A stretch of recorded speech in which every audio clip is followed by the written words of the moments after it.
A'udzubillahi minasyaitonirrajim. Bismillahirrahmanirrahim. Alhamdulillahi rabbil alamin. Nahmaduhu wa nasta'inu wa nastaghfiruh. Wa na'udzu billahi min syururi anfusina wa min sayyiati a'malina. Man yahdihillahu fala mudilla lahu wa man yudlil fala hadiya lahu. Asyhadu an la ilaha illallah wahdahu la syarika lahu wa asyhadu anna Muhammadan abduhu wa rasuluh. Subhanaka la ilma lana illa ma 'allamtana innaka antal alimul hakim. Allahumma 'allimna ma yanfa'una wanfa'na bima 'allamtana wa zidna ilma. Allahumma ati anfusana taqwaha wa zakkiha anta khairu man zakkaha. Anta waliyuha wa mawlaha. Rabbi yassir wa la tu'assir, Rabbi tammim bil khair, amma ba'du. InsyaAllah kita sambung tadabbur surah Al-An'am ayat 138. Sebelum tu kita tengok pengajaran ayat yang lepas.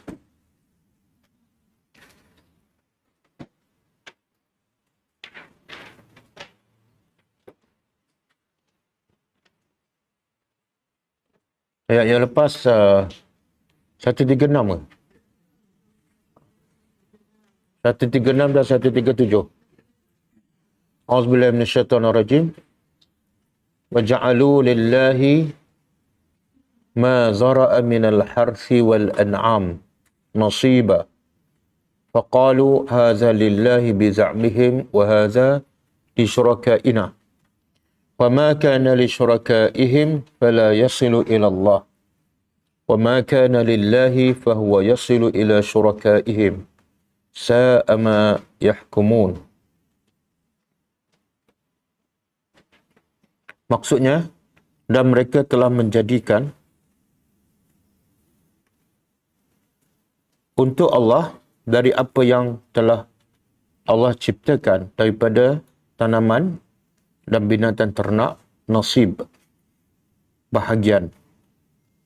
Lalu mereka berkata, ini adalah untuk Allah dengan sakat mereka.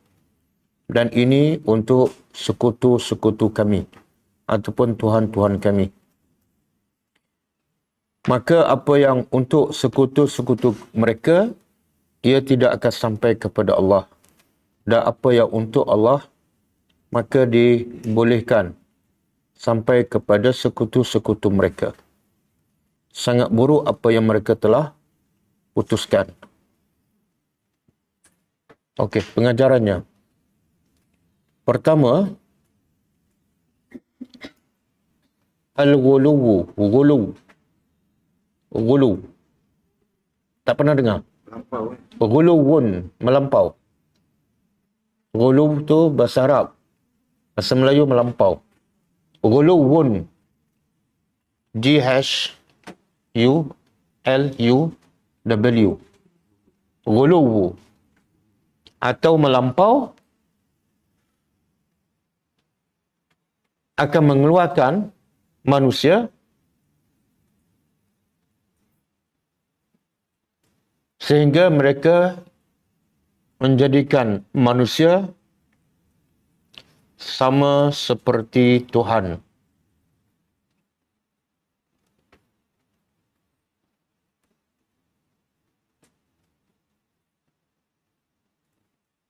Bahkan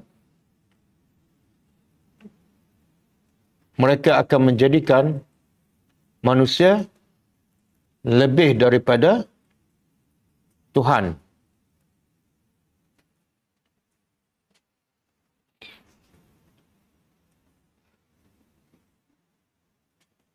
Boleh faham ke? Boleh faham? Ada? Sifat melampau manusia kadang-kadang sampai tahap dia menjadikan manusia sama seperti Tuhan. Contoh, mereka melampau kepada Nabi Isa sehingga mereka menganggap Nabi Isa adalah Tuhan. Jadi Nabi Isa itu manusia. Dengan Allah mereka anggap satu level. Sebab sifat melampau. Bahkan kadang-kadang mereka menganggap manusia itu ataupun berhala mereka lebih daripada Tuhan. Contoh, Boleh bagi contoh?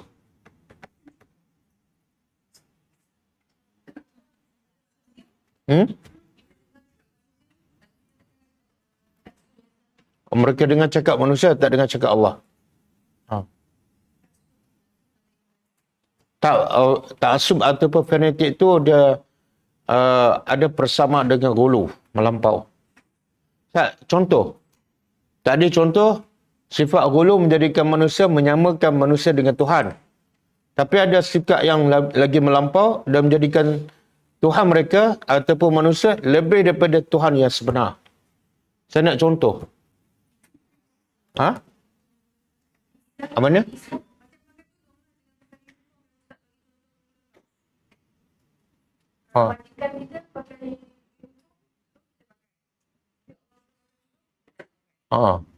Itu menjadikan manusia macam lebih daripada Tuhan. Betul. Tapi sebenarnya saya nak contoh daripada Al-Quran. Contoh sebenarnya ayat yang kita sedang keluarkan pengajarannya. Kan dia kata tumbuhan ataupun tanaman ataupun binatang ternak. Ini untuk Tuhan Allah, ini untuk Tuhan kami. Kan? Dan apa yang sampai pada Tuhan Allah, tiba-tiba tergolek pergi pada Tuhan mereka. Tak payah pulangkan. Tapi kalau untuk Tuhan mereka berhala ke, tiba-tiba pergi pada orang miskin, dia kena ambil balik. Sebab apa? Sebab Tuhan mereka tu lebih mulia. Contoh. Itu semua berpunca daripada sifat apa? Guluwun, melampau. Termasuklah dalam masyarakat kita, gulu kepada tok guru. Kan? Apa saja tok guru cakap, semua betul. Tak ada yang salah. Walaupun bercanggah dengan Quran dan hadis. Itu dipanggil guluwun. Dia lebih dekat nak ada bersama dengan fanatik ataupun ta'assub. Sebab tu pepatah Arab kata at-ta'assub ya'mal al-qalba. Sifat fanatik ataupun melampau membutakan hati manusia daripada melihat kebenaran. Dia tak nampak dah kebenaran sebab terlalu fanatik pada guru dia. Faham tak? Bagi orang Islam dalam ibadah, boleh termasuk dalam kategori gulu? Ada, boleh. Gulu apa dia? Dalam beribadat. Kadang dia solat lebih daripada yang disuruh oleh agama. Sampai memudaratkan diri. Contohlah dalam rumah tak nak keluar je. Siang malam solat zikir. Itu gulu. Tak nak bekerja. Ada yang pergi ke gua kan 3 hari 3 malam. Okey. Jadi boleh berlaku. Okey. Yang kedua, pengajaran kedua.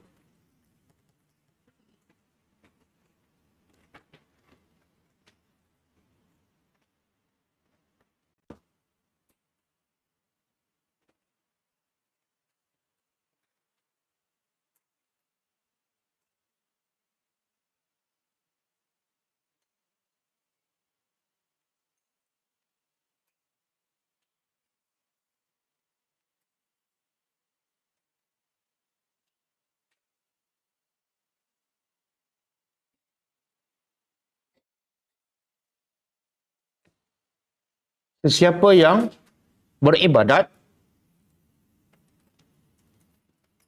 kerana Allah, tetapi di samping itu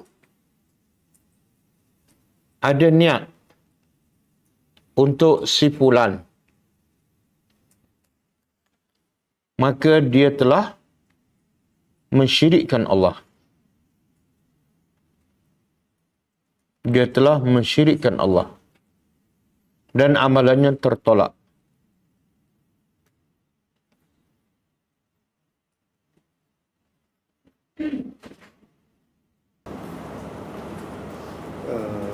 Ini dalam konteks ayat yang Ustaz baca kan? Dan umumlah. Okey. Boleh Ustaz bagi contoh untuk orang Islam sendiri? Contoh, dia pergi Mekah asalnya kerana Allah. Tapi dalam kerana Allah tu ada juga kerana nak bagi tahu orang dia telah melakukan haji. Dan nak bagi tahu orang dia pergi package yang itu syirik pada Allah. Faham tak? Kalau dia buat betul-betul kerana Allah, tak ada langsung dalam hati dia nak orang tahu. Apatah lagi nak orang tahu dia pergi package mahal. Saya tak bagi tahu Ustaz, cuma saya sebut dalam Facebook je. Samalah tu. Ambil gambar je, hotel tu je. Orang nak kata nak buat apa kan, saya tunjuk gambar je. Samalah tu. Itu dia panggil apa? Tazyinu asyaitan. Syaitan menghiaskan amalan tu. Amalan tak baik tapi nampak baik. Apa dah? Gambar pergi haji, gambar pakai ihram, cantik kan? Tapi yang tak cantik apa dah? Tunjuk tu boleh membatalkan pahala amalan. Okey. Dia mensyirikkan lah. Tapi syirik ni ada dua. Satu syirik yang terkeluar daripada agama.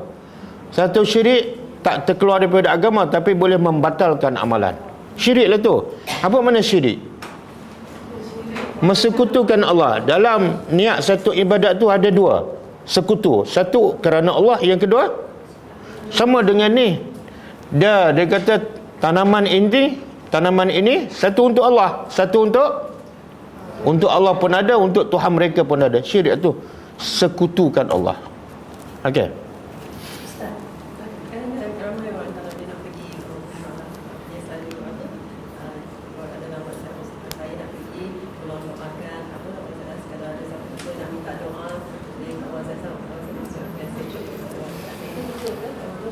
Okey. Setiap amalan diterima ataupun tak berdasarkan dua syarat. Satu, ikhlas betul-betul kerana Allah. Yang kedua, ittiba'us sunnah. Kan? Okey. Soalan dia, bila kita pergi umrah ke pergi haji, kita pun cerita pada orang dan kita minta dia berdoa, kan? Soalannya boleh ke tak? Jawapannya, Nabi buat ke tak? Nabi pernah tak nak pergi umrah, bagi kepada sahabat, aku nak pergi umrah, lepas tu tolong doa supaya selamat perjalanan balik. Nabi buat ke tak? Tak. Kalau Nabi tak buat, kenapa kamu nak buat? Adakah kamu lebih baik daripada Nabi? Satu. Yang kedua, kenapa kita nak minta orang berdoa pada kita? Bila kita minta orang berdoa, ada kecacatan akidah kita. Apa dia? Apa kecacatan akidah? Kita dah bergantung pada orang. Bergantung pada orang. Allah kata, iyyaka na'budu wa iyyaka, hanya setiap hari kita cakap 17 kali sehari, hanya kepada engkau kami minta pertolongan. Jadi kita minta dia berdoa kepada siapa? Kepada Allah. Kenapa kita tak direct kepada Allah? Kita ada masalah ke dengan Allah? Kan? Yang tu yang kelebihan 70,000 masuk syurga tanpa hisap. Apa kelebihannya? Salah satunya, doa pun dia tak bergantung pada orang. Boleh tak kita minta doa pada orang? Hukum jawapannya boleh. Tapi kuranglah kebergantungan kita kepada Allah. Kurang dah sikit. Daripada 100% mungkin jadi 90%. Tapi bertawassul dengan doa orang soleh juga sebagian daripada sunnah kan? Tawassul dengan orang masih hidup lah, bukan kubur tu. Tawassul pada orang soleh memanglah sunnah Nabi.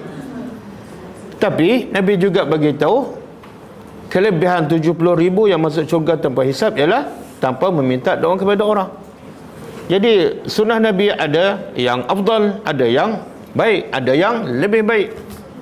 Kita pilih yang terbaik. Okey. Kalau kita nak tawassul pada orang soleh, carilah orang yang betul-betul soleh. Jangan cerita pada semua. Kawan kita soleh ke tak? Tak, nama dia je soleh. Carilah orang yang soleh, message, PM. Jangan masuk dalam grup. Yang ketiga, bila kita cakap pada orang ramai, saya nak pergi umrah, tolong doa. Dah ada unsur nak orang tahu. Benda ni halus. Kita tak rasa benda tu boleh membatalkan amalan. Sebab apa? Sebab dia terbiasa. Kita kata apa salahnya minta orang berdoa, betul tak? Tengok syaitan. Apa salahnya? Memanglah syaitan nak benda tu salah, tapi kita tak rasa bersalah. Itulah syaitan. Ibadat yang baik tu kena disebut. Ya, ya. Ha?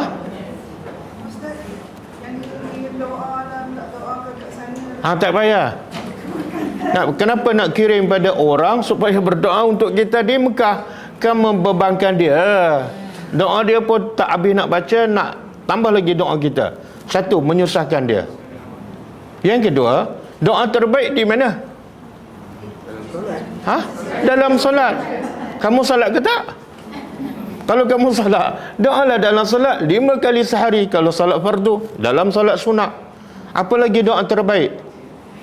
Antara azan dan iqamah. Kat sini pun ada, bukan mesti kat Mekah. Apa lagi waktu terbaik doa? Bangun tengah malam, Allah beritahu, siapa yang berdoa, aku akan. Kenapa nak menyusahkan orang berdoa kat Mekah? Kan? Dan banyak kelebihan berdoa di tempat kita, dalam rumah kita, bila-bila masa. Nak juga kirim doa. Sampai Jumaat tu beli satu buku 35 nak tulis doa. Nak tulis doa kawan-kawan dia kan. Tak, kalau saya lah, kalau orang kirim doa, saya rasa macam terbeban. Sebab apa? Kalau tak doa, amanah. Kan? Kalau doa macam tak ikhlas. Betul tak? Jadi jangan menyusahkan orang dan jangan menjadikan orang serba salah. Okey. Kita senyap-senyap pergi umrah ke mana tu kan Ustaz. Balik je dia orang sibuk tanya macam ni. Hari tu dia pergi tak cakap pun. Macam tu dia macam marah sikit. Macam tu Ustaz. Kakak ipar lah dengan contoh. Tak, kalau orang terdekat bagi tahulah. Kan orang paling dekat kan, pakcik kita ke, sepupu ke, dan kita selalu berhubung dengan dia, ada urusan. Tiba-tiba kita nak pergi, bagi tahu sepatah. Bukan nak supaya dia tahu, tapi supaya dia sedar masa ni kalau kita tak berhubung dengan dia, kita ada kan orang terdekat aja. Okey. Okey. Bagus satu pengajaran ni, Banyak soalan dia. Baru 2 pengajaran dah banyak soalan. Kita masuk ayat hari ni. Okey. Yang ketiga.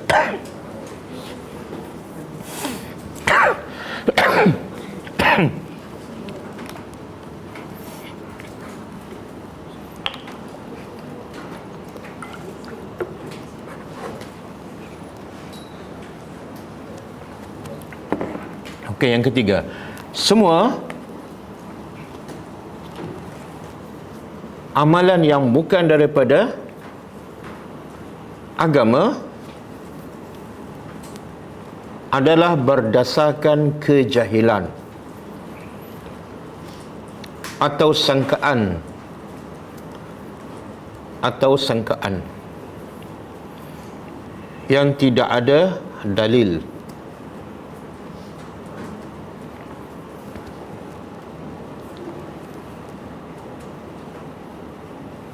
Okey, habis ayat 137.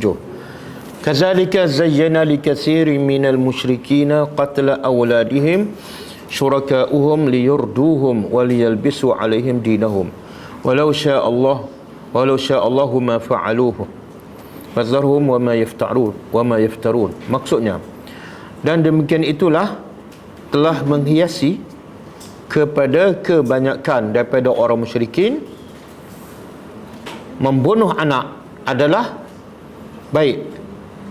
Siapa yang menghiasi? Iaitu sekutu-sekutu mereka, syaitan. Supaya apa? Supaya syaitan membinasakan mereka itu, dan supaya agama mereka mengelirukan. Dan jikalau Allah kehendaki, iaitu kalau Allah kehendaki mereka tak bunuh anak, boleh je. Tapi Allah biarkan, ada hikmahnya. Wazarhum, maka Allah perintah pada Nabi, biarkan mereka. Wa ma yaftarun, dan apa yang mereka reka-reka. Okey, pengajarannya. Pertama, Strategi syaitan. Strategi syaitan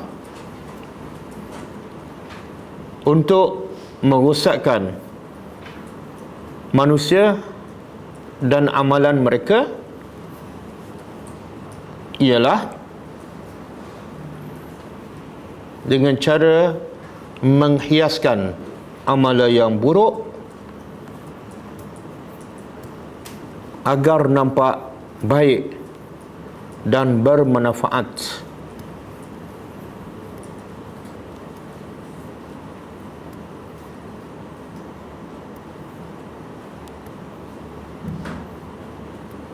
Seperti membunuh anak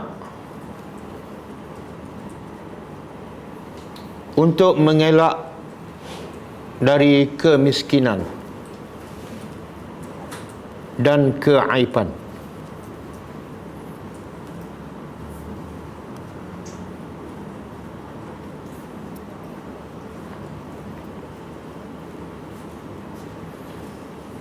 Yang kedua,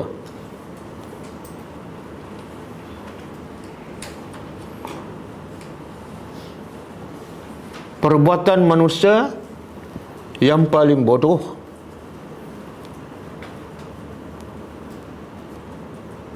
disebabkan tertipu dengan syaitan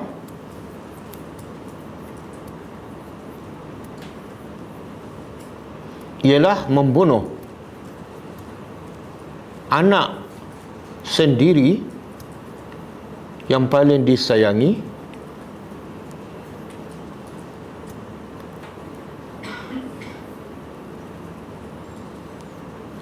demi untuk mengelakkan daripada malu dan kemiskinan.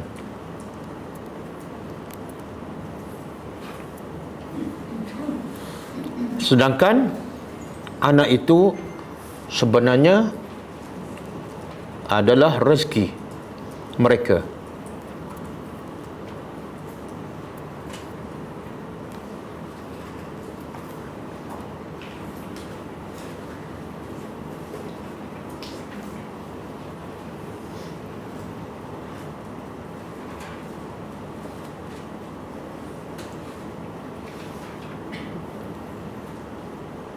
Yang kedua, yang ketiga, matlamat utama syaitan menghiaskan amalan yang buruk sehingga nampak baik ialah untuk membinasakan manusia dan akhirnya manusia akan bersama syaitan menjadi penghuni neraka yang kekal.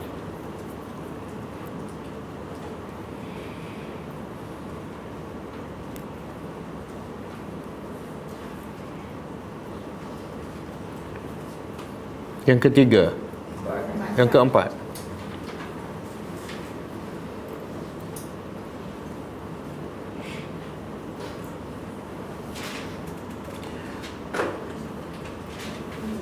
seharusnya bagi Nabi dan para pendakwah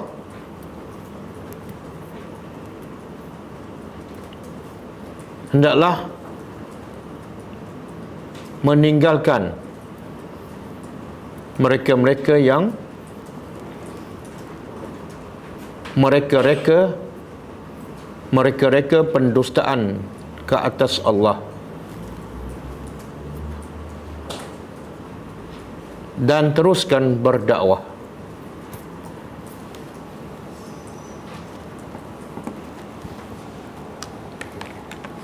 Okey, kita sambut tadabbur.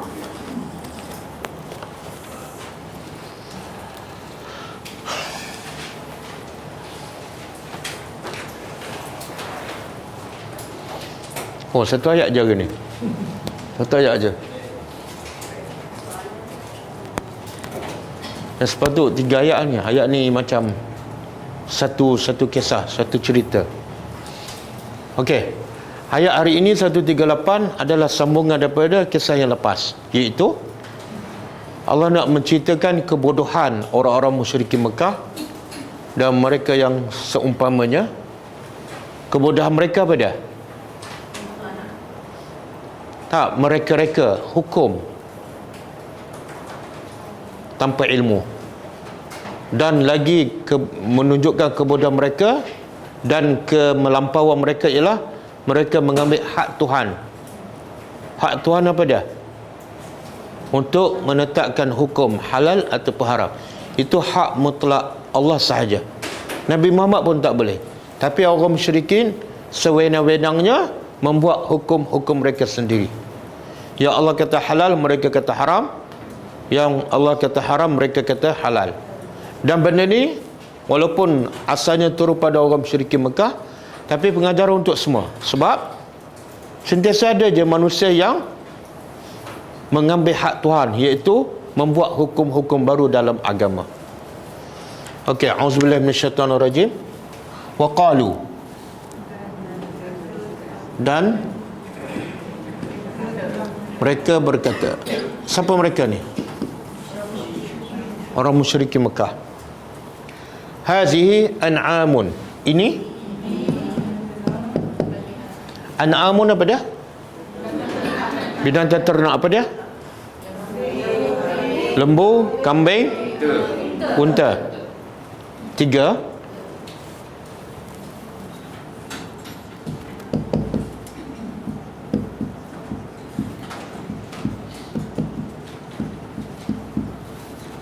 Kenapa hazihi? Siapa dah belajar bahasa Arab?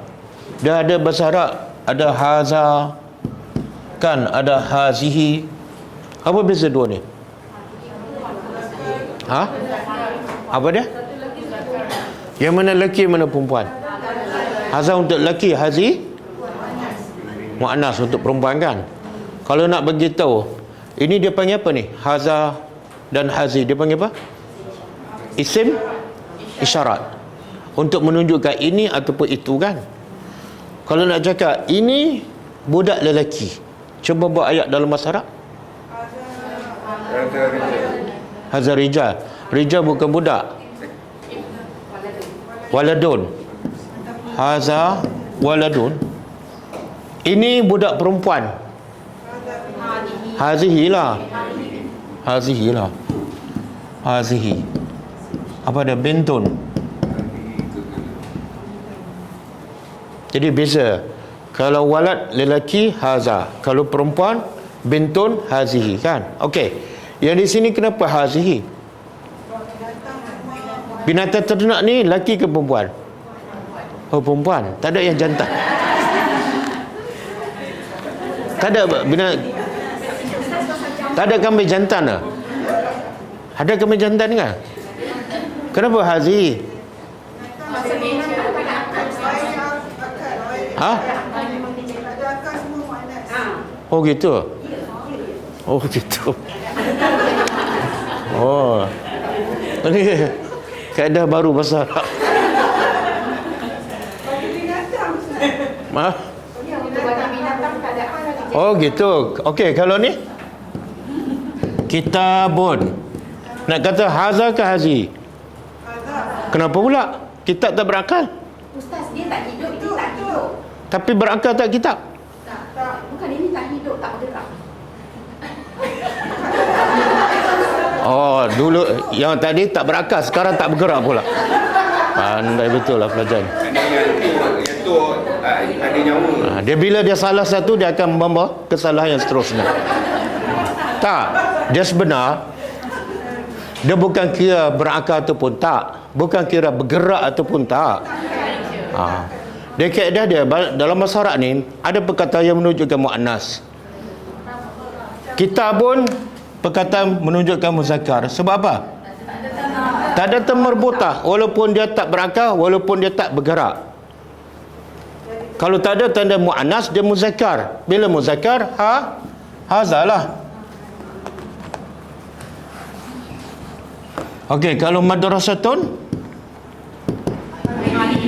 hazihi. Sebab apa? Sebab dia tak marbutah. Bukan sebab dia tak berakal, dan bukan sebab dia tak bergerak. Memang tak bergerak pun sekolah. Mana ada sekolah bergerak? Faham? Okey, yang ni pula An'am, sebab dia perkataan muannas. Kenapa muannas? Ada tanda muannas? Tak ada. Dipanggil jamak taksir.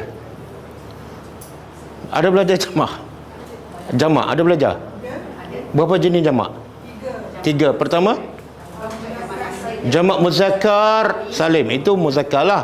Yang kedua, muannas salim. Yang ketiga, jamak taksir. Yang keempat, tak, jamak takdim dan takhir.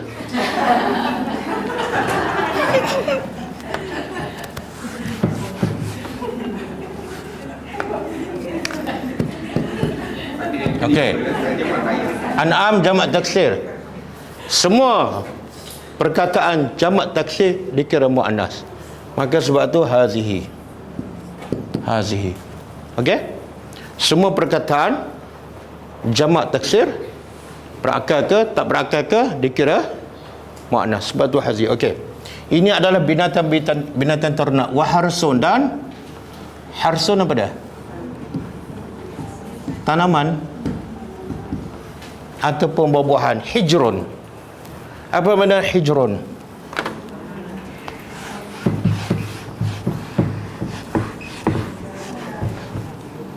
Hijrun makna dia man'un, terhalang. Sebab itu ada satu hadis Nabi kata, hendaklah orang yang duduk belakang imam ahlul hijri, iaitu orang yang berakal. Hijru juga makna dia aklun. Apa kaitan dengan man'un? Man'un menghalang. Sebab siapa yang berakal akan menghalangnya daripada membuat perkara yang salah. Siapa yang berakal akan menghalangnya daripada melakukan perkara yang salah. Sebaliknya, semua yang buat benda yang salah orang tak berakal. Mengumpat, bercakap bohong, ini orang tak berakal. Kan? Berakal tak dia buat sesuatu yang merugikan dia? Tak berakal. Jadi hijrun makna man'un. Okey, dia kata ini binatang-binatang ternak dan tanaman hijrun, haram, terhalang ataupun haram. Dia terjemah apa? Yang terhalang ataupun haram lah. La yat'amuha, tidak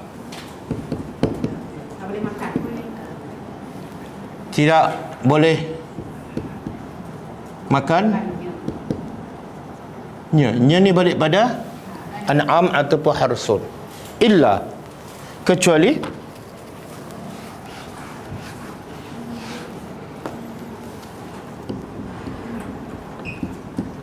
man, siapa yang nasya'u, kami kehendaki.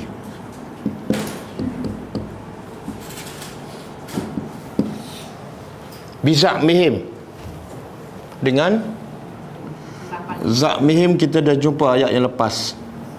Apa dia za'mihim? Siapa ingat? Kalau dalam bahasa Arab apa dia? Minggu lepas saya dah sebutkan. Za'mu. Tak tulis? Bukan. Itu nasib. Tak tulis. Bila tak tulis memang lupa. Az-za'mu.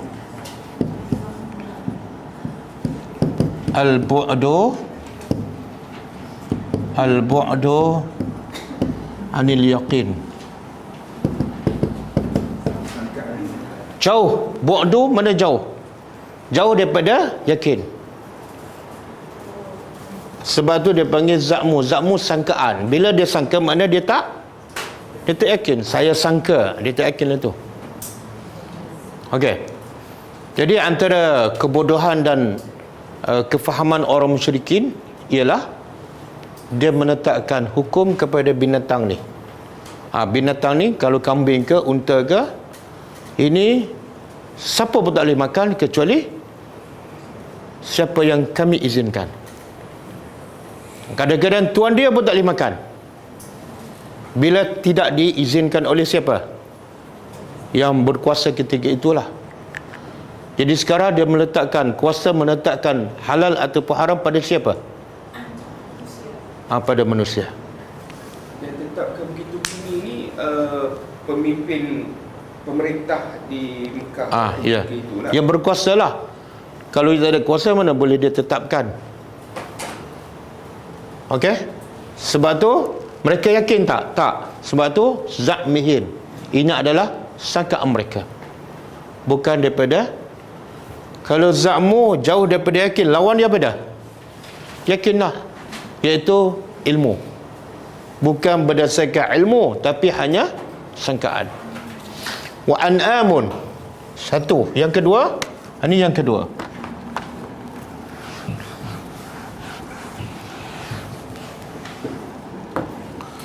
Wa an'amun, dan binatang ternak. Hurrimat, diharamkan. Zuhuruha. Zuhur apa dia? Zuhur belakang. Diharamkan belakang makna diharam menungganginya. Sebab bila tunggang binatang di mana? Di belakangnya. Diharam menungganginya.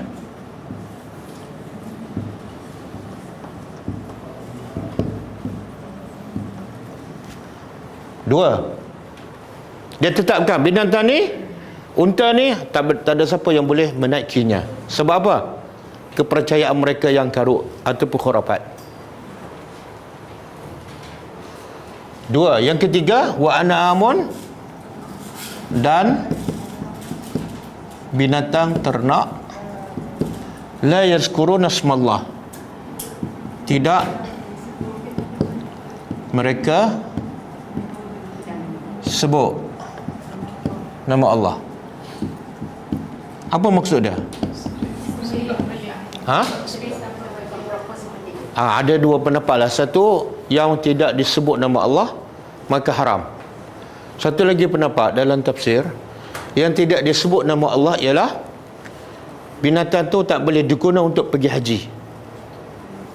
Sebab apa? Bila pergi haji dia akan sebut nama Allah, labbaik Allah, walaupun cara mereka lah talbiyah yang ada unsur syirik, tapi ada sebut nama Allah.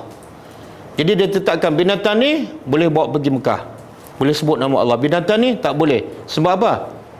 Bila naik dia tak boleh langsung sebut nama Allah. Sekarang tak berlaku kan? Tak berlaku. Tapi boleh berlaku dalam bentuk yang lain. The point dia apa dia? Menghalalkan apa yang Allah haram dan mengharamkan apa yang Allah halal. Jadi apa saja yang berlaku, kalau itulah tujuannya, maka hukumnya sama dengan orang musyrikin. Kadang-kadang kita kata, contohlah orang yang lepas bersalin, kamu tak boleh makan benda ni. Sebab apa? Sebab ini pesanan orang tua. Samalah. Bila dia kata tak boleh, itu sebenarnya dia telah mengharamkan yang halal.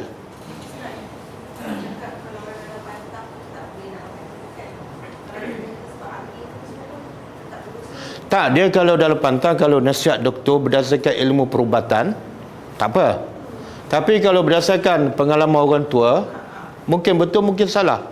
Sebab orang tua mana tahu pasal jenis-jenis makanan, kebaikannya.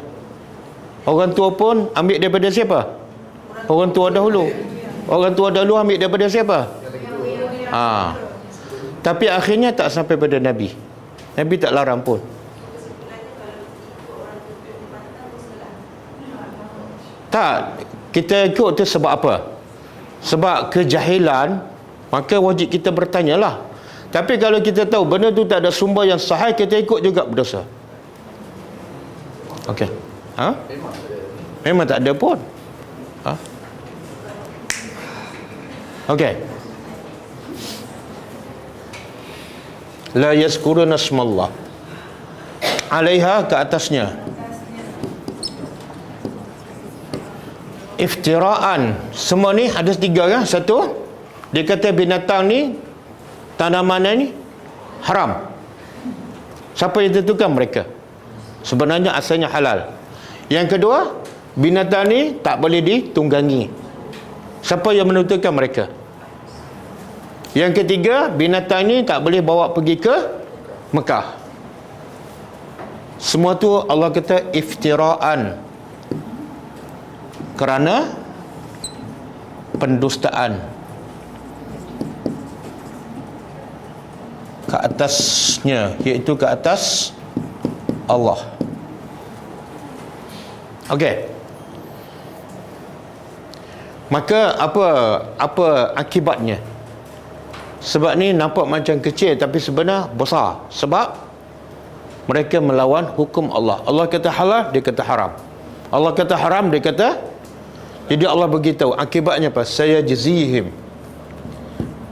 Sini kelak dia, iaitu Allah, akan membalas mereka bima.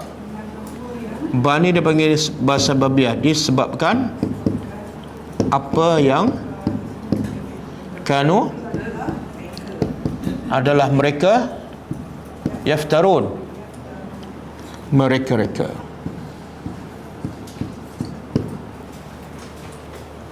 Okey. Ada tak pernah ini berlaku pada orang musyrikin, tapi pernah tak berlaku pada Nabi sendiri? Nabi mengharamkan benda yang halal. Ada? Madu kan? Nabi tak kata madu ni haram bagi aku. Nabi tak kata. Nabi kata aku tak nak minum. Itu pun dah termasuk dalam bab mengharamkan apa yang halal. Sebab tu buktinya apa dah? Allah tegur Nabi. Allah tegur Nabi kan dalam surah apa? Tahrim. Ayat berapa? Ayat 1. Cuba baca ayat tu. Cuba baca ayat tu. Ya. Bukan ya ayyuhallazina amanu. Ya ayyuhan nabiyyu. Ya ayyuhan nabiyyu lima tuharrimu ma ahallallah. Ma ahallallahu laka tabtaghi marda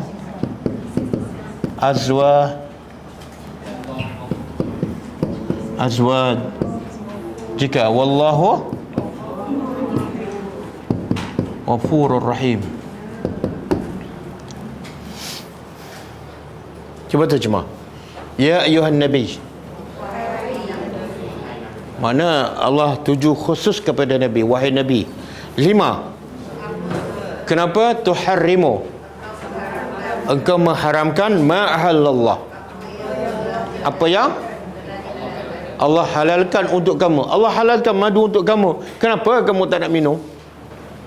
Hanya semata-mata tabtaghi, kerana mencari mardati azwajika, supaya kamu dapat redha isteri kamu, ataupun supaya isteri kamu puas. Hukumnya haram. Jadi bukan berlaku pada orang musyrikin, Nabi pun berlaku, sehingga Allah tegur. Jadi tak mustahil kalau berlaku pada Nabi, tak mustahil berlaku pada kita. Banyak benda-benda yang asalnya halal, masyarakat kita kata haram. Kita pun. Apa dia contoh?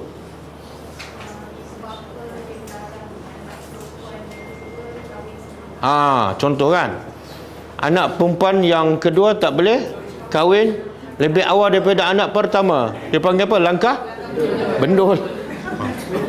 Langkah bendul. Haram tu kan. Dia kalau dia jodoh dia kan, kadang-kadang 4 orang anak kakak-kakak ke atas tak kahwin, yang paling bongsu nak kahwin, dia kata tak boleh. Langkah bendul. Itu termasuk dalam amalan orang musyrikin. Nampak macam tak ada apa. berhalal, kahwin je lah. Apa masalah?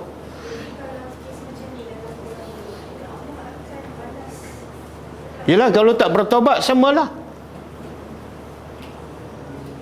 Ada juga dibenarkan, okey nak kahwin lakar benda boleh, tapi kena bayar pada kakak-kakak kamu. Betul tak? Apa hal ni? Aku nak kahwin, aku pula kena bayar pada kakak. Kakak kahwin lah. Kan satu bebanan pula. Itu amalan yang berlaku.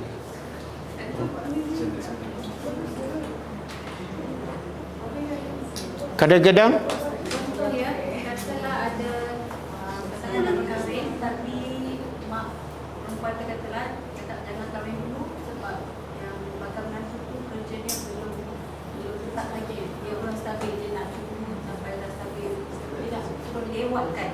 tapi ramai tak yang ada kerja memang tak stabil-stabil pun. Sama juga ada. Apa dia? Sama. Samalah. Itu sama satu. Yang kedua ada penambahan. Maknanya seolah dia yakin rezeki itu datang daripada kerja. Boleh rosak akidah. Berapa ramai yang tak bekerja, bila kahwin dapat kerja yang terbaik. Dan berapa ramai yang bekerja, bila kahwin kena diberhentikan. Betul tak? Apa? Berapa ramai yang kahwin ada kerja tapi akhirnya suami bunuh isteri. Jadi rezeki di tangan Allah. Sebab itulah bila sahabat nak kahwin, Nabi tak tanya kamu ada kerja ke tak. Nabi tanya apa? Apa yang kamu ada? Harta? Tak ada. Ada cincin? Tak ada. Maka Nabi kata baca surah Al-Quran, kahwin. Sebab Nabi yakin yang bagi rezeki bukan kerja, yang bagi rezeki Allah. Bahkan rezeki paling murah pada bila tak rezeki yang tak disangka, bukan daripada pekerjaan tapi daripada takwa.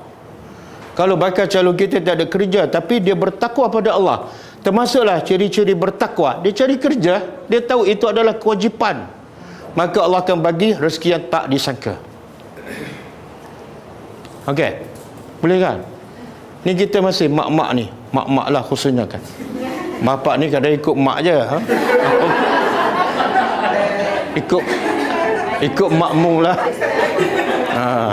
Bang, anak kita ni bakal suami dia belum dapat kerja, nanti bahaya, ikut makmum lah. Dia kata ikut isteri lah. Sepatut bapak cakap apa? Rezeki ni siapa yang bagi? Kerja ke ataupun Allah? Berapa ramai Allah bagi rezeki dalam keadaan tak ada kerja? Ada je. Tapi nak boleh yakin sampai tahap tu, sampai anak kita menjadi andartu. Tahu andartu? Sebab apa? Nak tunggu bakal calon dapat kerja, tak dapat kerja. Ini benar-benar akidah yang kadang-kadang kita tak perasan menyalahi agama.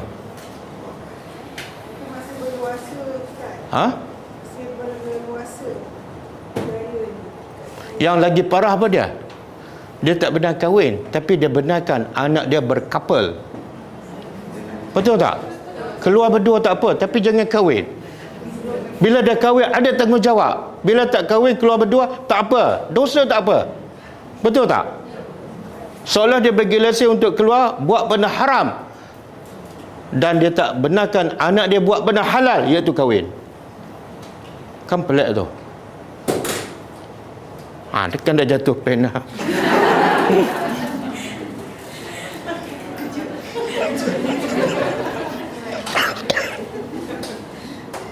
Okey, contoh lain. Contoh lain. Kadang-kadang orang kita kata tak boleh musafir hari apa? Hari tertentu. Ada kan? Tak ada dalil pun. Yang pegang pada kitab tajuk muluk tu banyaklah. Jangan musafir hari tertentu. Sebab apa? Tak elok, akan membawa kepada musibah. Itu semua mengharamkan apa yang Allah halalkan. Kamu nak musafir bila-bila silakan. Cuma sunnah Nabi apa dia? Hari Khamis. Tapi ada tak Nabi musafir hari lain? Ada. Ya. Okey. Perempuan kalau bersalin kena pantang 40 hari kan? Siapa yang tetapkan? Ada dalil? Dalilnya apa dia? Mak nenek moyang kita kan. Ustaz ni 7 keturunan. Jangan ustaz pandai-pandai nak empat.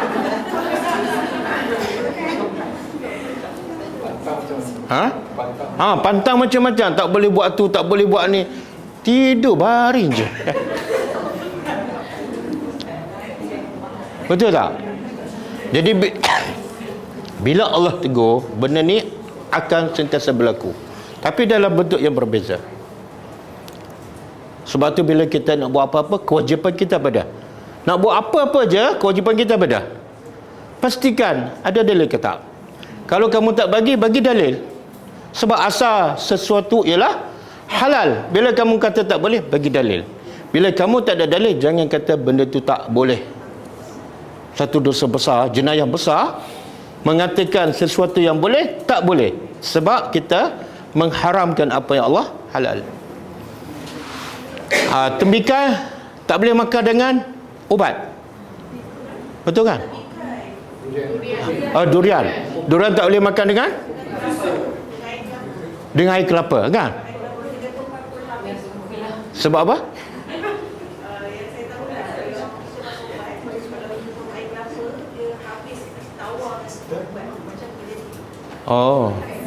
Obat memang tahu. Apa mana ada obat manis? Ada dalil? Tak ada. Makan je, makan. Dia baru makan obat. Patut orang tawarkan durian musangking kan? Makan je. Sebab bukan senang nak dapat musangking free.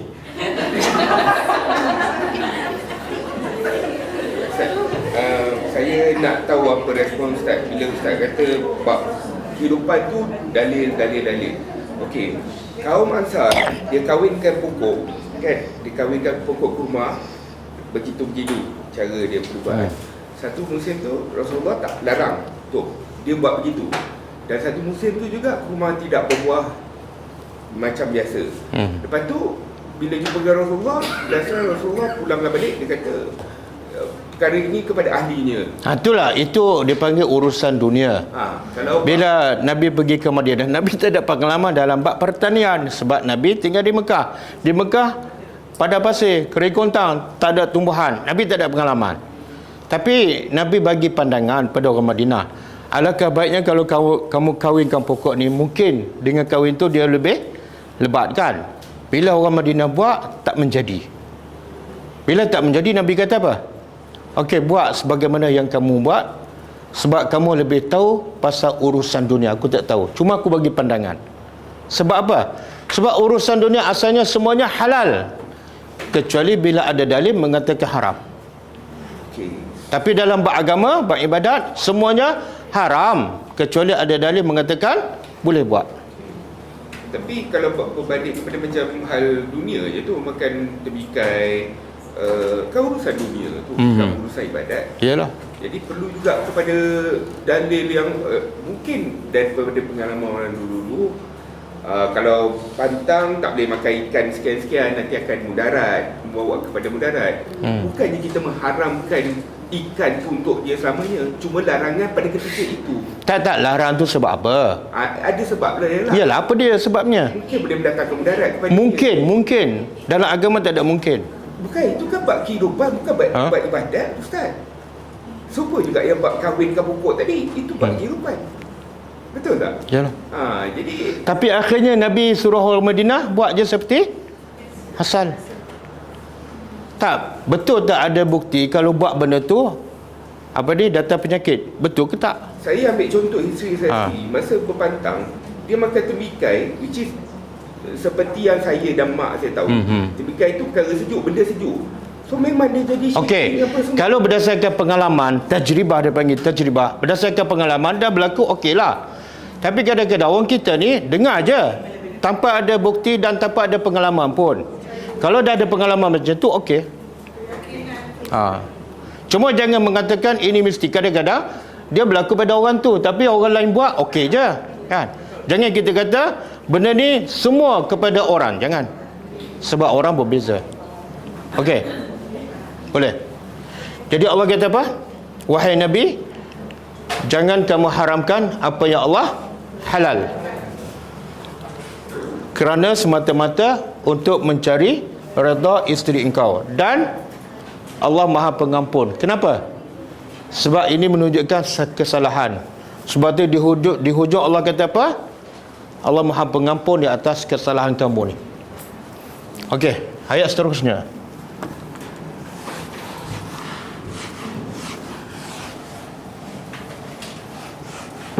Ayat tak ada kat sini ya. Jadi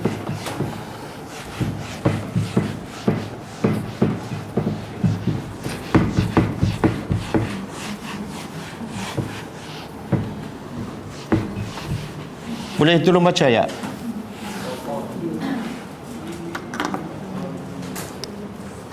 Ha? Waqalu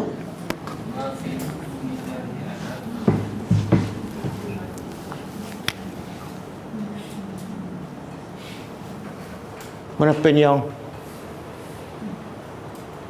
okey kot, yang ni apa okey? Yang mata dia besar. Sebab yang itu tak boleh. Itu biru. Tak, bukan merah tu tak boleh. Tak, kita nak tulis ayat hitam. Terjemahan merah. Ada. Ni ada. Tak, yang mata besar. Waqal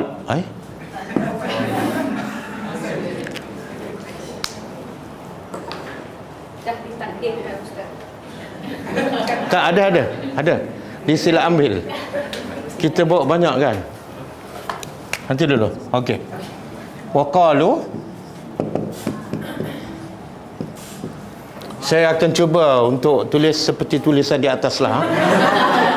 Kalau tak menjadi pejam mata je lah. Waqalu ma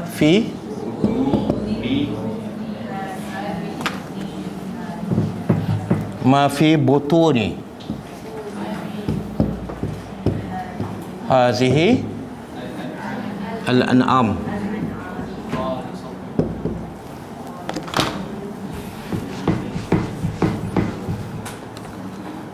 khalisatun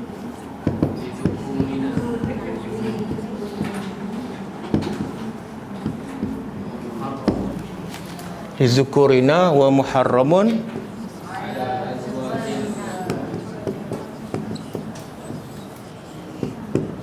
azwajina.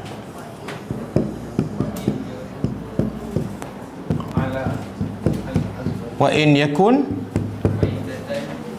maitatan.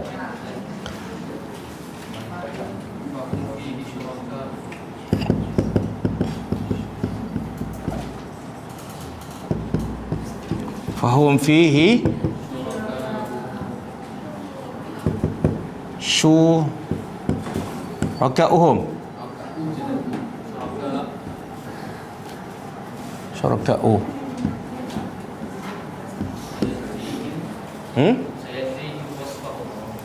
sayahdihim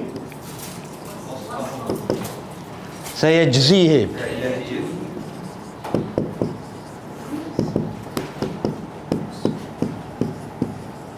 wasbahum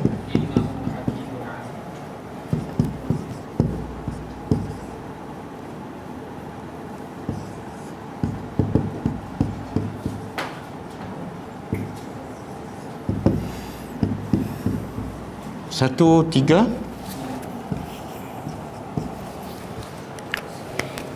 Okey, tengok terjemahan dia. Waqalu, dan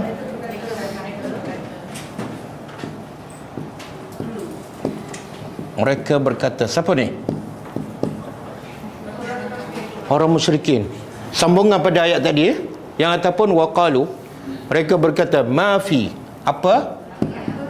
Fi, dalam, butun, perut.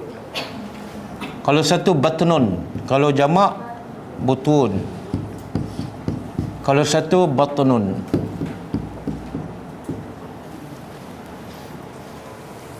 Hadhil an'am, binatang ternak ini. Khalisatun. Khalis apa dia? Khusus. Lizukurina, bagi lelaki kami. Kenapa terjemahan Al-Quran dia tulis halal? Apa dia? Tulis halal. Khalisah tu dia terjemah sebagai halal. Ada terjemah maksud. Khalisan yang asalnya khusus, khulus. Khusus untuk lelaki kami. Makna halal untuk lelaki kami. Maknanya untuk perempuan haram. Ini rekaan hukum oleh orang musyrikin. Dia kata ni apa yang dalam perut. Apa dalam perut? Perut binatang. Janin. Yang kedua, susu. Dia kata ini unta ni, susu daripada unta ni untuk lelaki. Perempuan tak boleh. Kenapa perempuan tak boleh? Sebab bagi mereka perempuan ni adalah hina. Sebab tu dia bunuh. Bunuh anak perempuan sebab bagi mereka keaiban. Kalau bapa berperang, perempuan tak boleh nak tolong. Kalau bapa cari rezeki, perempuan tak boleh nak membantu. Jadi dia kata kamu tak boleh minum susu, ataupun kalau dapat anak binatang ni, perempuan tak boleh makan. Wa muharramun, dan muharramun apa dia? Haram. Sebab itulah dia terjemah khalisah halal, lawan dia haram. Halal untuk lelaki ataupun khusus untuk lelaki, tapi haram ala azwajina, ke atas azwaj apa dia? Isteri-isteri kami. Sebab tu dalam tafsir bila sebut isteri, makna kalau anak perempuan boleh tak? Ada pendapat boleh. Sebab dia kata haram kepada isteri sahaja, anak perempuan boleh. Okey. Wa in yakun, dan in jika yakun adalah maitatan, apa yang dalam perut tu mati, makna janin lah. Kalau unta tu mengandung, lepas tu keluar tu anak tu mati. Fahum, maka mereka ni lelaki dan perempuan, fihi, padanya, pada apa tu? Pada apa saja dalam perut tu, perut binatang tu adalah syuraka, berkongsi.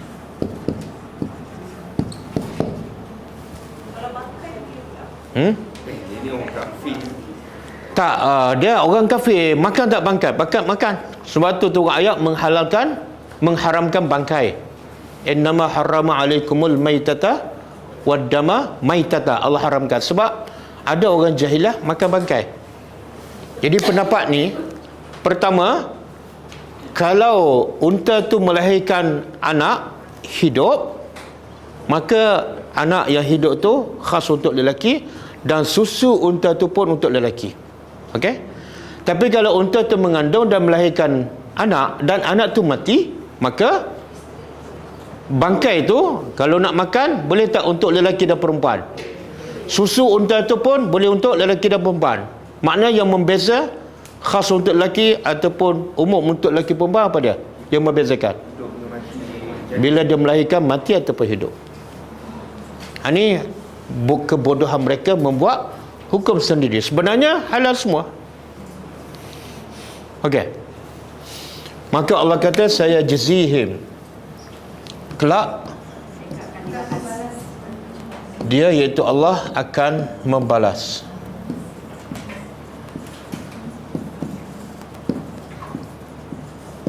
Wasfahum apa dia? Ketetapan mereka ataupun apa yang mereka sifatkan. Ketetapan mereka. Allah akan balas. Yang ni halal, yang ni haram, ikut suka dia je. Allah tak akan biarkan. Sebaliknya Allah akan balas. Kenapa Allah akan balas? Innahu, sesungguhnya dia hakimun, maha bijak. Bijak di sini apa maksud dia?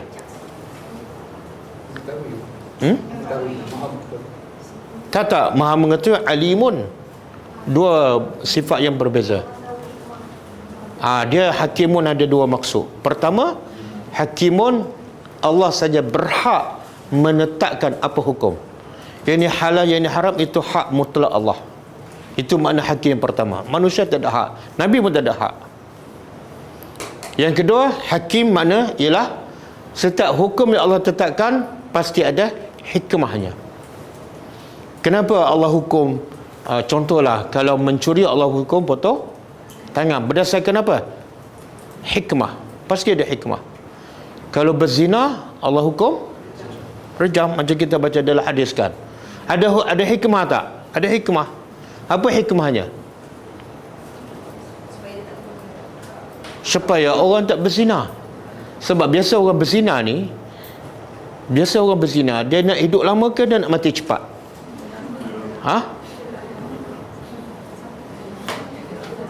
Tak, biasa orang zina, dia nak hidup lama ke nak mati cepat?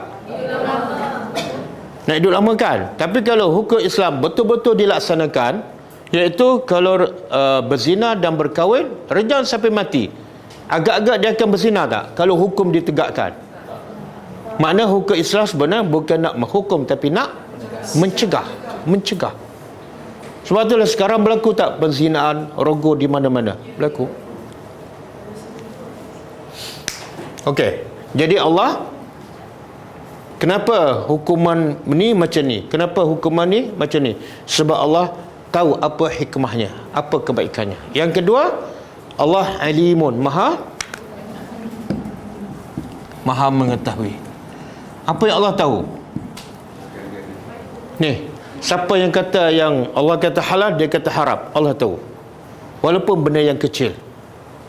Saya benda ni saya tak makan lama dah, bagi saya haramkan, Allah tahu. Dia orang Melayu ke, orang Arab ke, orang Cina, semua Allah tahu. Kadang-kadang dia haramkan seorang-seorang, dia tak cerita pada orang, Allah tahu. Okey.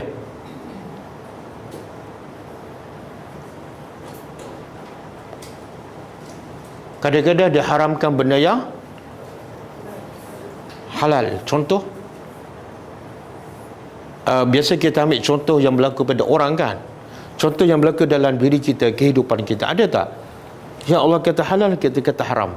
Yang Allah kata haram, kita kata halal. Secara tak langsung.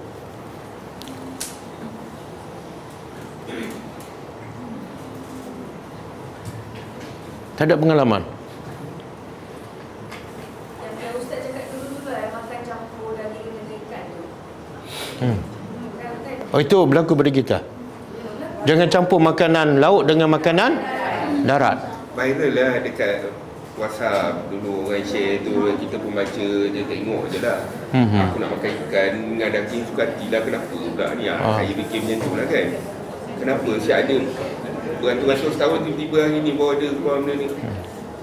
Kadang-kadang dia kata apa? Tidur belah petang, tidur lepas asar boleh jadi? Itu termasuk tu. Itu termasuk mengharamkan yang halal. Halal tak tidur lepas asar?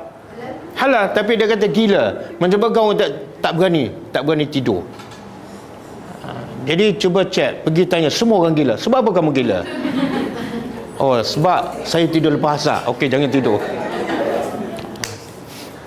Makan apa ni?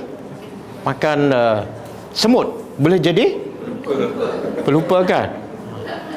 Tanya semua orang lupa. Adakah awak pernah makan semut? Ada. Yang pelupa tu bukan sebab makan semut.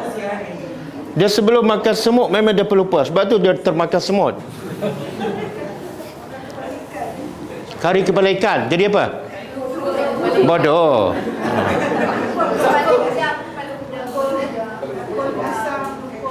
Tapi saya ingat ramai yang bodoh tak pernah jumpa pun kepala ikan. Okey. Jadi Allah bagi amaran, Allah kata Allah akan balas. Tapi di sini Allah sebut tak apa jenis balasan? Tak kan? Masuk neraka ke ataupun masuk neraka 10 tahun ke, apinya macam mana, Allah tak sebut. Faedahnya apa? Bila Allah tak sebut bentuk balasan, apa faedahnya? Lagi menakutkan. Hikmahnya lagi menakutkan. Jadi orang yang buat salah terbayang-bayang, apa bentuk balasan ni, macam mana, berapa lama, lagi menakutkan dia. Supaya apa? Supaya akhirnya dia tinggal. Tapi Allah tetapkan hukuman penjara 3 hari. Okey kan? Okey. Saya nak apa dalil yang mengatakan haram kita buat sesuatu tanpa ilmu?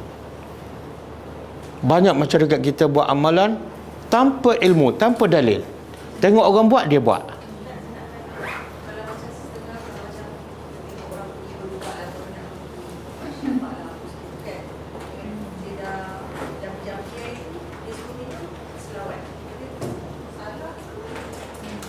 Lepas minum selawat.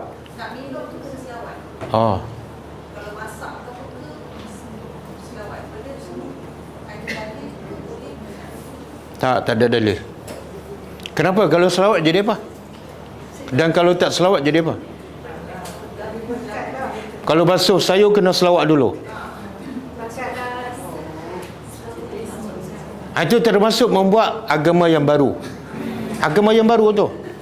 Sebab agama yang asal apa dia? Bila Nabi suruh kita berselawat? Bila? Tak, ini yang wajib. Yang wajib. Setiap kali kita mendengar orang Nabi kata, kan doa Jibril kata apa? Celakalah orang yang nama engkau disebut tapi dia tidak berselawat. Celaka. Jadi yang wajib berselawat ialah bila nama Rasulullah disebut. Ketika itu bukan setakat sunat, wajib. Tapi disebut nama Nabi, dia tak selawat. Bila basuh sayur, selawat pula.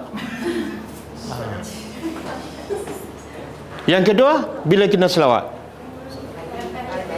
azan. Dalam solat memang kena selawat lah. Dalam solat kena selawat. Yang ketiga, bila nak masuk masjid, sunnah Nabi selawat. Ramai orang tak selawat. Ramai orang tak selawat. Masuk kaki kanan, kemudian baca Allahumma salli ala Muhammad, kemudian minta ampun Allahumma gfirli zunubi, kemudian yang ketiga baru baca doa masuk masjid.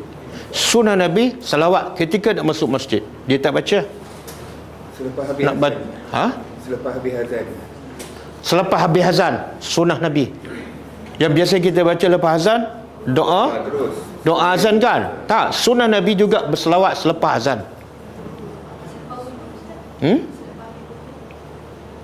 Selepas ambil wuduk. Itu barisan kedua doa lah. Mula-mula kan Allah. Tak ada. Dan yang paling digalakkan berselawat hari ini, hari Jumaat. Nabi kata perbanyakkan berselawat bila hari Jumaat, bukan bila basuh sayur. Sunnah Nabi apa dia? Bila basuh sayur, sunnah Nabi apa dia? Baca bismillah aja. Tengok agama mudah, dia cari penyakit. Nak selawat juga. Ustaz, kalau kita selawat tu, Ustaz kata benda ibadah semua adalah haram kecuali diumumkan. Kita berselawat masuk telur sayur tu, adakah ia di Ibadat lah. Kalau bukan ibadat, apa dia? Zikir, selawat semua adalah ibadat. Maknanya kita boleh buat, tapi kita jangan macam haruskan diri kita. Tak. Ibadat syarat apa tadi? Satu, ikhlas. Yang kedua, ittiba' sunnah. Aisyah pernah tak basuh sayur? Tapi tak ada riwayat pun. Ustaz, maknanya kalau daripada selawat tadi, lebih baik berzikir lah.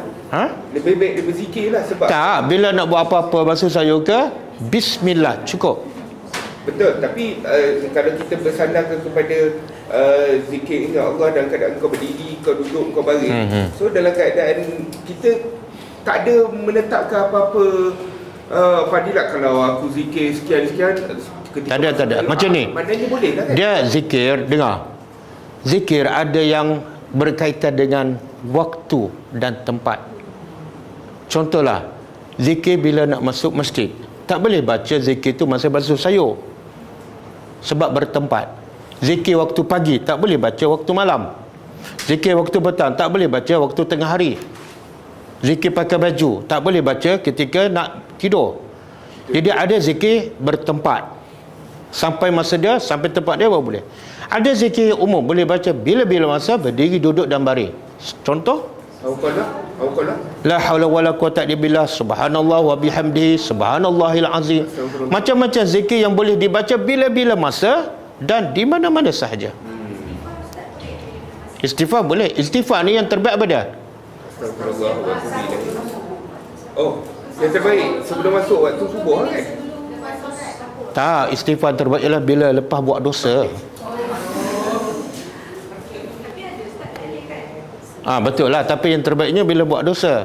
Ramai orang istighfar dalam keadaan biasa, tapi lepas mengumpat dia tak istighfar. Betul? Biasa tak lepas mengumpat, kita mengumpat tadi kan sama-sama. Tak. Okey, saya nak tanya dalil. Apa dalil yang saya pernah beritahu? Haram kita buat sesuatu tanpa dalil, tanpa ilmu. Dan Allah akan soalkan semua telinga kita, mata kita, hati kita yang buat benda yang tak ada asas, tak ada ilmu. Apa dalilnya? Saya pernah beritahu dulu. Siapa yang tak ingat? Saya tanya, Ustaz nak kita datangkan dalil daripada Quran. Saya pernah sebut benar-benar saya tahu Ustaz Mah yang beritahu. Ada jawapan bocor. Bahaya ni mengajar ada ustaz sebelah. Bila anak murid nak pandai Allah kata apa? Wala takfu ma laisa laka bihi ilmun. Kemudian inna sam'a wal basar wal fuada kullu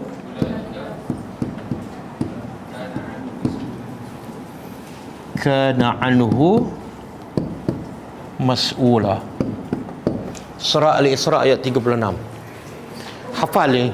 Kalau tak hafal ayat pun hafal nama surah dan nombor ayat. Sebab ini panduan asas untuk kita beramal. Okey, Allah kata apa? Surah Al-Isra ayat 36. 36. Okey, cuba terjemah. Wala takfu. Jangan kamu beramal. Jangan kamu ikut. Bila Allah larang jangan tu, makna benda tu haram. Jangan kamu ikut, jangan kamu buat ma laisa laka bi ilmun. Apa yang kamu tidak ada ilmu. Bila sebut ilmu di sini apa maksud dia?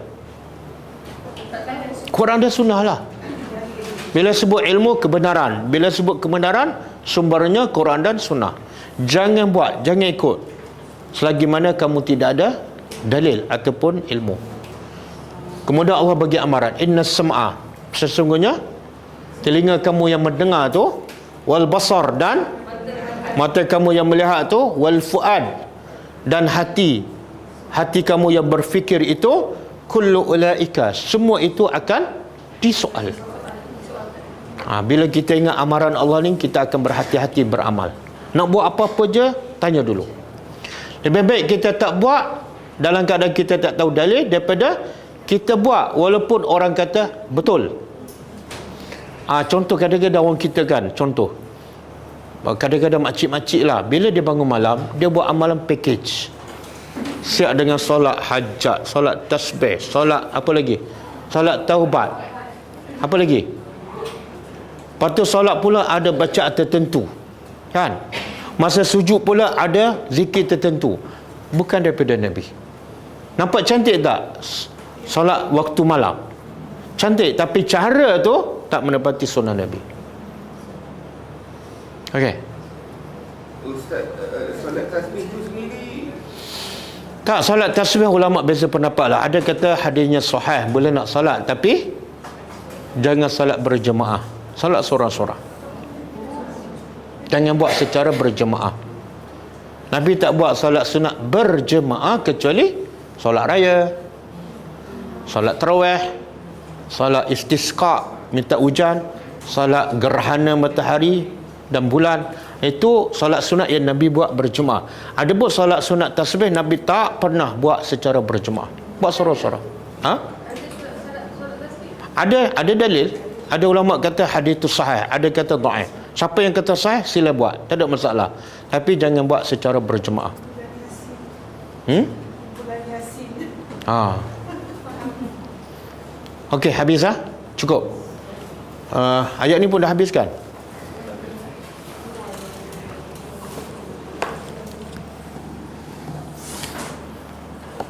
Kita baca sikit hadis.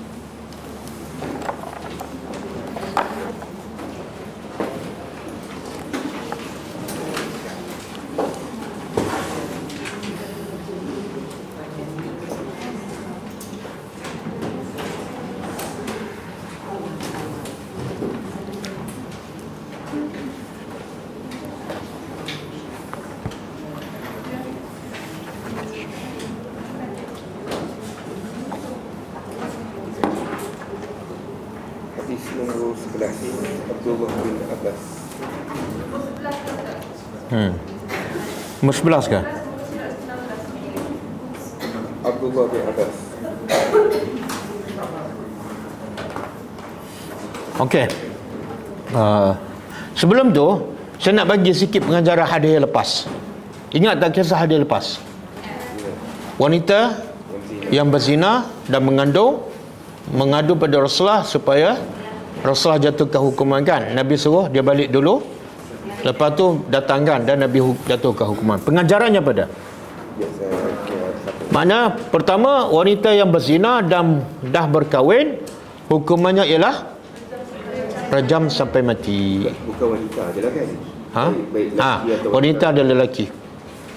Rajam sampai mati. Okey, soalan dia, kalau dia ada pilihan untuk bertobat dan tak payah cerita, dia bertobat seorang-seorang, dia tak cerita pada pemimpin. Ini pemimpin yang laksanakan Islam lah. Kalau pemimpin yang tak laksanakan Islam, jangan mengadu, sia-sia je. Okey, dia ada pilihan. Pemimpin tu melaksanakan Islam, dia ada pilihan boleh mengadu dan dijatuhkan hukum rajam. Yang kedua, dia boleh bertobat seorang-seorang dan tak payah cerita pada orang. Yang mana lebih baik? Dua-dua ada kisah ada kan? Tak, soalnya ni yang mana lebih baik? Pergi mengadu, dijatuhkan hukuman rejam sampai mati, ataupun duduk kat rumah bertobat seorang-seorang? Mengadu. Kenapa? Bertaubat. Balasan di dunia menghapuskan dosa dia. Okey, ulama kata ikut tengok keadaan. Kalau orang yang berzina tu dia tak yakin dengan bertobat seorang-seorang taubatnya diterima dan dia tak yakin dia tak akan mengulangi lagi, maka yang terbaik pergi mengadu pada pemimpin yang melaksanakan Islam. Tapi kalau dia yakin dia bertobat betul-betul nasuha dan tak akan ulang lagi, maka yang terbaik untuk dia bertobat, tak payah mengadu. Okey. Kemudian pengajaran kedua, kalau dia rasa dia taubatnya tak diterima, kepada siapa dia kena mengadu? Kepada pemimpin. Jangan mengadu pada orang awam. Jangan cerita pada orang awam. Cerita pada orang awam jadi satu dosa pula, dosa baru. Dosa apa? Membuka keaibannya, dan bila buka keaibannya Allah tak akan terima taubatnya. Ada satu hadis Nabi kata semua dosa akan diampunkan kecuali al-mujahirun, kecuali dosa orang yang menjiharkan dosanya. Sahabat pun tanya, bagaimana orang yang menjihar, menzahirkan dosanya? Nabi kata dia buat dosa malam, orang tak tahu, Allah tutup. Bangun pagi besok dia cerita pada orang. Orang ni kalau bertaubat Allah tak terima. Sebab apa Allah tak terima? Satu, dia buat dosa. Yang kedua, dia berbangga dengan dosa. Bila dia cerita, mana dia berbangga dengan dosa, makna apa tu? Dia cabar Tuhan. Allah tak akan ampunkan. Macam minum alkohol depan orang tu. And then macam Termasuklah tu. Ya, termasuk. Minum arak depan orang, itu dah berbangga dengan dosa tu. Cerita pula pada orang, masuk pada Facebook kan, jangan. Dia manusia ni sebab dia tak kenal Tuhan dan dia tak tahu azab Allah begitu pedih. kalau dia jahil Ustaz. Dan kalau dia jahil, sebab tu jahil ni ada dua jenis. Jahil apa dia ni? Satu jahil murakkab. Jahil murakkab mana? Dia tak tahu dia jahil, dia tak akan belajar lah. Dia tak akan belajar, dia tak akan tanya. Sebab dia tak sedar dia jahil. Dia rasa dia tahu. Yang kedua jahil, jahil saja. Kalau dia tahu dia jahil, dia akan bertanya, dia akan belajar. Okey. Jadi dia bertanya ke tak? Kalau tak bertanya, dia jahil murakkab. Berdosalah. Sebab itulah belajar ni adalah wajib, bukan sunat. Ramai orang rasa cari rezeki wajib, makan wajib. Kalau tak makan boleh mati. Tapi tak ramai yang yakin belajar 10 kali wajib. Sebab dengan belajar, dengan ilmu lah kamu selamat daripada api neraka. Bukan selamat daripada kebularan, selamat daripada api neraka yang kekal dengan ilmu, bukan dengan duit, bukan dengan rezeki.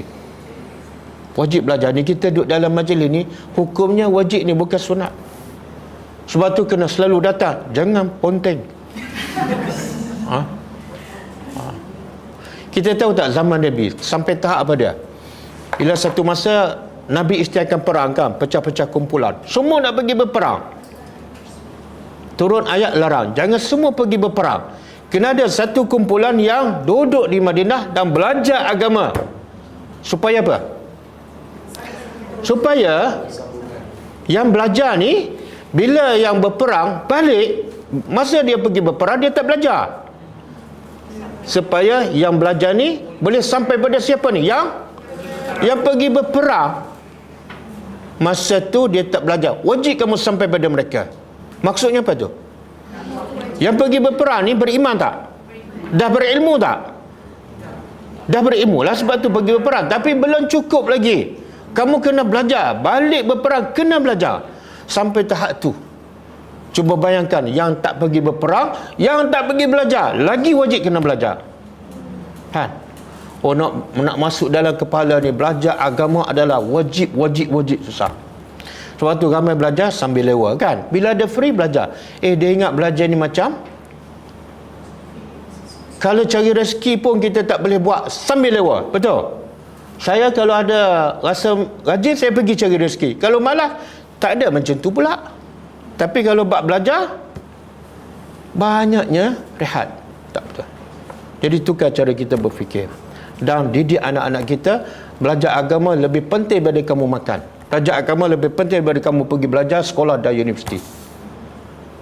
Okey.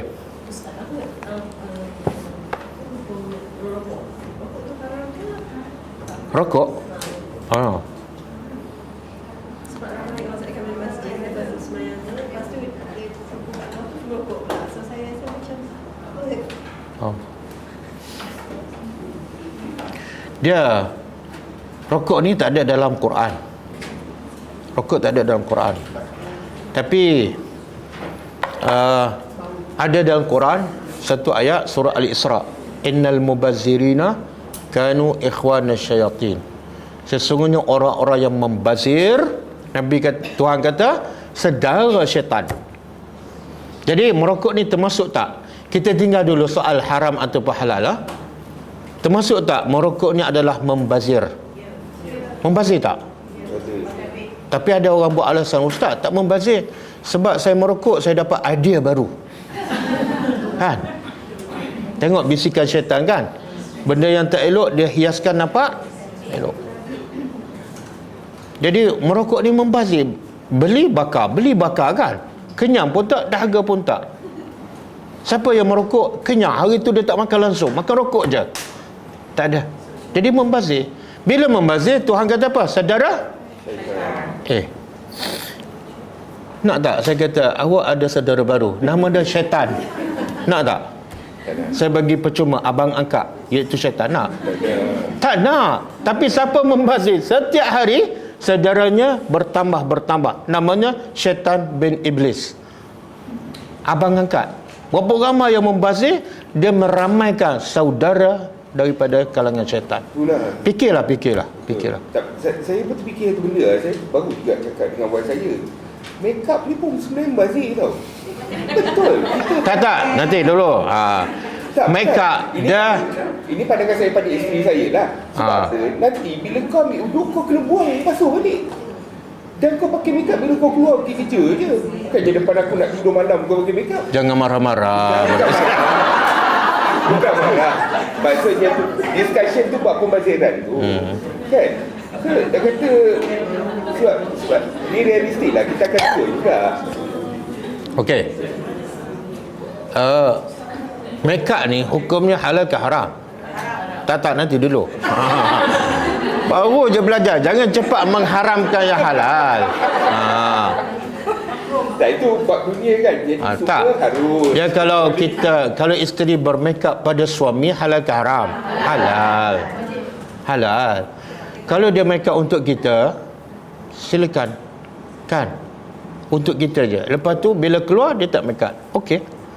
Tapi masalah dia tak makeup pula depan kita. Bila nak jumpa bukan suami, baru nampak, ya Allah, macam pengantin baru. Bila depan suami macam nenek kebayan. Itu terbaliklah. Sebab saya cakap ke dia sebab dia pakai bedak je. Dia tak ada pakai make up lah. Dia pakai bedak je. Dia cakap lepas Zuhur, bila nak ambil uduk, dia kena bersihkan. Lepas tu dia takkan pakai dah make up. Sebab dia fikir nanti asar dia nak kena remove balik make up tu. Dia kata apa pasal nak kena bazir. So dia punya glowing tu masa pagi je. Siapa bagi duit? Tak, siapa bagi duit dia beli make up tu? Dia beli sendiri lah. Dia beli sendiri. Bukan saya pun. Jadi itu dia punya ni. So maknanya dia kata lepas Zuhur ambil uduk, maknanya dia takkan pakai dah.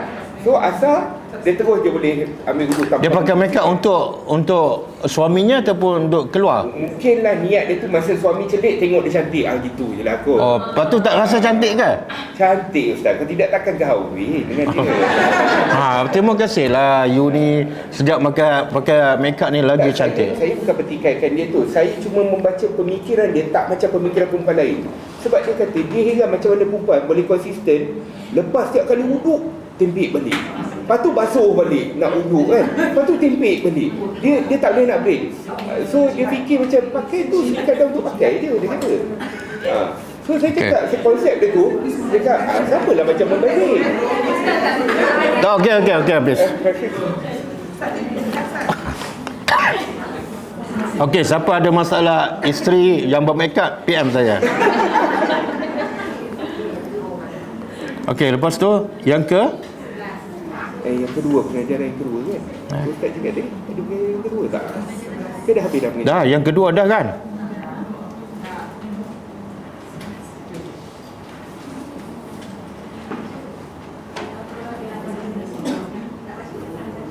Tak ada. Okey, tak ada. Kita masuk hadis seterusnya. Okey, tukar baca. Baca? Sallallahu alaihi wasallam. Selawat bila sebut nama Rasulullah. Andai kata manusia mempunyai satu lembah emas, ia tentu mahu mempunyai 2 lembah emas. Namun mulutnya tidak akan dipenuhi oleh apa-apa, melainkan dengan tanam selepas dia mati. Sedangkan Allah menerima taubat orang yang bertaubat. Okey. Tajuk yang kita sedang baca ni tajuk taubat kan? Tapi hadis ni ada kaitan tak? Nabi kata, mana-mana manusia yang ada satu lembah daripada harta. maka dia akan nak satu lagi. Bila ada dua, dia nak yang ketiga. Lepas tu Allah kata, Nabi kata apa? Dan Allah menerima taubat seseorang. Apa kaitan? Apa kaitan sifat tamak manusia dengan taubat? Keinginan tu fitrah Ustaz. Tak kaitan tamak nak harta dengan taubat. Kita kena taubat. Sebab kalau kita nak benda tu, kita akan tinggalkan amalan yang sepatutnya kita nak cari. Bila manusia, Allah nak tengok maksud yang tersirat. Bila manusia tamak pada dunia, dia tak kira ada halal haram. Betul tak? Kalau target dia nak kaya, dia ketepikan halal haram, maka di hujung ada harapan. Kalau dia bertobat daripada benda yang dia buat yang salah tu, Allah menerima taubatnya. Makna pengajarannya apa dia? Manusia kalau tamak pada dunia, mesti buat benda yang salah. Agama akan diketepikan. Betul kan? Tengoklah orang yang jadikan dunia sebagai matlamat. Kerja dunia pagi, petang, siang, malam. Salat Jumaat di masjid tak sempat pergi. Baca Quran tak sempat. Zikir pagi, petang tak sempat. Datang kelas tadabbur tak sempat. Sebab apa? Nak kerja dunia. Bila dia akan puas? Ni Nabi sebut dalam hadis. Bila tanah masuk mulut dia, bila matilah. Sama juga Allah sebut dalam surah Al-Hakumut Takatsur, telah melalaikan manusia banyak harta. Sampai bila dia puas, dia tersedar. Hatta zurtumul maqabir, sehingga dia mati, dia masuk dalam kubur, baru tersedar, ya Allah, rupa-rupa harta yang aku kejar banyak semua tinggal, dan pahala yang aku tak cari tak ada pula. Ketika itu aku perlukan pahala. Kan? Okey, hadis seterusnya. Abu Hurairah melaporkan Nabi Muhammad SAW menjelaskan Allah yang Maha Suci ketawa tanda meredai kepada dua orang pembunuh. Kemudian kedua-duanya dapat masuk syurga. Yang seorang berperang pada jalan Allah, kemudian dia dibunuh. Kemudian orang yang membunuhnya bertaubat dan Allah menerima taubatnya. Kemudian dia masuk Islam dan dia terbunuh sebagai orang yang syahid. Boleh faham maksud hadis ni? Allah ketawa. Sebab apa Allah ketawa? Sebab Allah tengok dua orang. A bunuh B. A ni orang kafir, bunuh B. B orang Islam. Bila ni dalam peperangan, orang Islam dibunuh, maka mati syahid, masuk syurga. Yang orang kafir bunuh orang Islam, masuk syurga juga. Allah kata, Allah senyum, Allah gelak. Macam mana orang kafir yang bunuh orang Islam masuk syurga juga? Subhanallah. Sebab lepas peperangan tu dia bertaubat, dia masuk Islam, dia pun mati. Dua-dua masuk syurga. Walaupun dosa dia apa dah? Membunuh orang Islam. Tapi bila bertaubat, Allah padam semua. Boleh faham? Jadi pengajarannya apa dia? Bertaubat bila masa ada satu benda yang paling penting. Kadang-kadang kita terlepas pandang. Jangan pandang negatif pada semua orang kafir. Betul tak? Ni kafir apa ni? Kafir harbi ke kafir zimmi ni? Harbi. Mula-mula. Ni. Ya, mula-mula. Harbi ni. Dia akan bunuh orang Islam dalam peperangan. Kafir harbi. Tapi berfikir secara positif. Kafir harbi macam mana pun, tak mustahil satu masa dia bertaubat, dia masuk Islam, masuk syurga. Boleh faham? Sebab pandangan kita kadang-kadang kafir ni semua jahat, tambah-tambah kafir harbi, masuk neraka, kita doakan. Betul tak? Mana fikiran kita sempit dan tidak positif. Kita hanya pentingkan kita kan. Yang kedua, yang kita anggap orang lain masuk neraka, yang kita ni dah selamat ke tak? Betul tak? Kita ada jaminan tak? Tak ada. Sebab tu saya pernah ceritakan, ada seorang kafir harbi yang Nabi ikat dia, tawan dia dalam masjid kan? Betul? Pernah cerita ke tak? Tak. Kata sebelah ni kata ada, sebelah kanan tak ada. Inilah bila tak selalu datang kelas, mesti ada yang miss. Jadi orang kafir harbi, Nabi tak maki hamuda, Nabi tak bunuh, Nabi ikat dia, letak dalam masjid. Nabi letak dalam masjid, ikat. Sebab apa? Nabi berfikiran positif. Nabi berfikir sebagai pendakwah. Macam mana aku nak jadikan orang kafir harbi ni masuk Islam dan masuk syurga? Caranya apa? Nabi letak dalam masjid. Nabi tak ikat dalam kemah ataupun dalam rumah. Sebab apa? Kalau ikat dalam kemah, dalam rumah, dia tak nampak akhlak orang Islam. Bila tak nampak, tak ada tarikan untuk dia masuk Islam. Cara nak sentuh hati dia supaya dia nampak Islam tu indah pada dia tengok akhlak orang Islam, bukan mendengar. Jadi ikat dalam masjid setiap hari, 3 hari 3 malam, dia tengok orang Islam solat berjemaah 5 kali sehari, senyum, jumpa, bagi salam, bersangka baik. Sangat menyentuh hatinya. Hari ketiga Nabi bebaskan dia ambil wuduk, masuk Islam, mengucap 2 kalimah syahadat. Kafir apa ni? Kafir harbi. Ya Allah, kita ni kadang-kadang pandangan kita, persepsi kita pada orang kafir kan sangat-sangat jahat, seolah kita hukum mereka dah ahli neraka. Betul tak? Yang kita ni belum ada jaminan pun ahli surga. Okey. Dah habiskan? Habiskan hadir kan? Dah habis lah. Untuk tajuk taubat habis. Untuk tajuk taubat habis. InsyaAllah kelas minggu depan saya akan bagi pengajaran daripada 2 hadis ni.